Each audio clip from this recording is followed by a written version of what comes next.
Once upon a time, in the year 1815, a young sailor named Edmond Dantès had everything: love, loyalty, and a bright future ahead. He was on the verge of becoming the captain of a great ship and marrying the woman of his dreams. But in one cruel twist of fate, jealousy and deception tore it all away. Framed for a crime he did not commit, Edmond was thrown into the depths of Chateau d'If, a prison where hope went to die.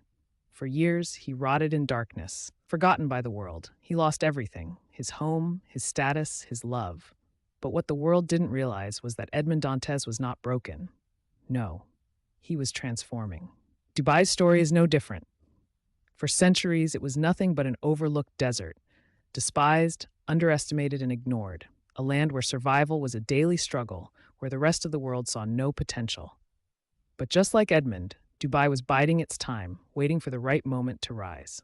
This is the untold story of how Dubai turned its betrayal into power, its struggles into an empire, and its revenge into the ultimate success. Once, in the bustling port city of Marseille, a young sailor named Edmond Dantès stood at the threshold of a bright future. He was only 19, but fortune seemed to favor him. His ship had returned victorious from a long voyage. His captain, on his deathbed, had entrusted him with leadership, and his beloved Mercedes awaited him with eyes full of love and admiration. Everything was falling into place. Edmond was about to be promoted to captain of the Pharaon, an honor unheard of for a man of his age. He would soon marry Mercedes, the woman who made his world complete. His father, an old but proud man, would never have to worry about money again. Life was perfect, or so he thought. But when a man shines too brightly, shadows grow around him. What Edmond did not see, what he could not have imagined, was that jealousy lurked in the corners of his happiness, watching, waiting. Fernand Mondego, his closest friend, envied him for Mercedes' love. He had admired her from a distance for years, but she had only ever had eyes for Edmond. The sight of them together filled him with a quiet, simmering rage. Danglars, the ship's treasurer, despised Edmond for his rapid success. He had worked longer, struggled harder, yet here was this young man rising above him effortlessly. And then there was Villefort, a man of power and ambition, who saw Edmond as an inconvenience, someone whose mere existence threatened to expose his deepest secrets. Together, these men spun a web of lies, whispering into the ears of the powerful, forging a crime that did not exist. He is loyal to Napoleon, they said. He is a traitor to the king, they insisted. He must be stopped, they urged. And just like that, in the blink of an eye, Edmond's life came crashing down. The night before his wedding, as he celebrated his impending happiness, armed guards stormed in. His father watched in horror. His friends stood frozen. Mercedes screamed his name, but there was no mercy, no trial, no explanation. Only cold, iron chains locking around his wrists as he was dragged through the streets like a common criminal. The very people who had praised him only hours before now looked at him with suspicion, their whispers cutting through the night like daggers. And then came the worst blow, his sentence: life imprisonment. No defense, no appeal, no justice. A young man full of dreams, stripped of his future, and thrown into the abyss of Chateau d'If, a prison so desolate that those who entered never returned. The cell door slammed shut. Darkness, silence. Edmond Dantès was alone. Centuries later, thousands of miles away, another name stood on the edge of greatness: Dubai. But just like Edmond, its rise was met with betrayal. Dubai in the early 20th century was a land forgotten by the world. Where others had fertile lands, Dubai had only sand. Where others had gold, Dubai had only pearls. Where others built empires, Dubai was just a quiet fishing village on the edge of the Arabian Gulf. It had no oil, no influence, no reason for the world to care. It was ruled by the British, a small pawn in the grand game of global politics. For decades, Dubai was seen as nothing more than a pit stop, a place to pass through, never a place to invest in. Its people struggled to survive, diving deep into the ocean to find pearls, fighting the harsh desert to make a living. And then, betrayal. In the 1920s, Japan invented the cultured pearl, an artificial method of creating pearls in mass quantities. Suddenly, Dubai's only source of income collapsed overnight. The world had moved on. The people of Dubai were left abandoned, suffocating in poverty. Just like Edmond, Dubai had been cast aside, forgotten by the world. The choice: break or rise. In his prison cell, Edmond could have given up. He could have surrendered to despair, let the darkness consume him. But he didn't. He waited, he learned, he prepared. Dubai, too, could have accepted its fate. It could have remained a quiet, overlooked village dependent on the mercy of larger powers. But it didn't. Both Edmond and Dubai chose the same path, to transform. The world thought they had destroyed Edmond Dantès. The world thought Dubai would never amount to anything. They were wrong. This was not the end of the story. This was just the beginning. Inside the cold, damp walls of Chateau d'If, Edmond Dantès sat in silence, his body weak, his spirit battered. 14 years, not 14 days, not 14 months, but 14 endless years in a tomb of stone, forgotten by the world. The first few years were unbearable. He had arrived as a man full of life, with dreams as vast as the sea, but here, in this wretched place, dreams turned to dust. The days melted into nights. The years blurred into each other. The world outside moved on without him. At first, he wasted away, drowning in despair. The betrayal, the injustice, the pain of knowing that his friends and his beloved Mercedes had moved on while he rotted in darkness, it was more than any man could bear. But then, something happened. One night, as Edmond lay motionless on the cold prison floor, he heard a faint scratching sound, a whisper in the silence. He pressed his ear to the wall. Scratch, scratch. Someone was there, and that's when hope was reborn. Edmond clawed at the stone with his bare hands, following the sound, until finally, a hole opened between his cell and the one next to him. On the other side, an old man peered through, a prisoner just like Edmond, but different. His eyes held wisdom, his hands bore the calluses of years of labor, and his mind was sharper than any blade. Abbé Faria. Once a brilliant scholar and priest, Faria had been locked away for knowing too much. The world called him mad, but Edmond saw something else, a lifeline. "Why waste your suffering?" the old man asked one night. "Why cry about injustice? Use it. Learn from it." And so Edmond learned. Day by day, Faria transformed Edmond from a lost boy into a master of knowledge and strategy. Mathematics, philosophy, history, economics, language, warfare. The prison walls became a university, the darkness his classroom, and pain his greatest teacher. Edmond no longer dreamed of the past. He dreamed of revenge. Not just any revenge, no. He would rise beyond what he once was. He would become greater than those who betrayed him. He would build something so powerful that the world could never ignore him again. And when the time came, when the opportunity revealed itself, Edmond escaped the prison, not as a broken man, but as the Count of Monte Cristo. Far from the prison walls of Chateau d'If, across oceans and continents, another forgotten prisoner lay in waiting. Not a man, but a city. Dubai. For decades, Dubai was trapped, not by stone walls, but by limitations. The world looked at it and saw nothing. A small fishing village, a speck in the desert, a land with no power, no wealth, and no future. Like Edmond in his early years, Dubai suffered in silence. But like Edmond, it did not give up. In the mid-20th century, while other nations basked in their power, Dubai was watching, learning, and preparing. Sheikh Rashid bin Said Al Maktoum, like Abbé Faria, saw what others could not. He saw potential. Dubai was not rich in resources, but it could be rich in knowledge. And so Dubai studied the masters. It sent its leaders across the world, to New York, London, Tokyo. It learned the secrets of trade, finance, and infrastructure. It did not sit back and wait for prosperity. It planned, it built, it prepared. When oil was discovered, Dubai did not celebrate blindly. Unlike other Gulf nations that depended entirely on oil, Dubai knew oil was a temporary gift. "We will build something that lasts beyond oil," Sheikh Rashid declared. And so, hidden from the eyes of the world, Dubai plotted its rise.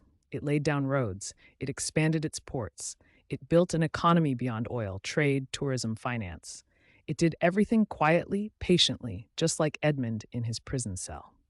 And then one day, when the world least expected it, Dubai broke free from the shadows.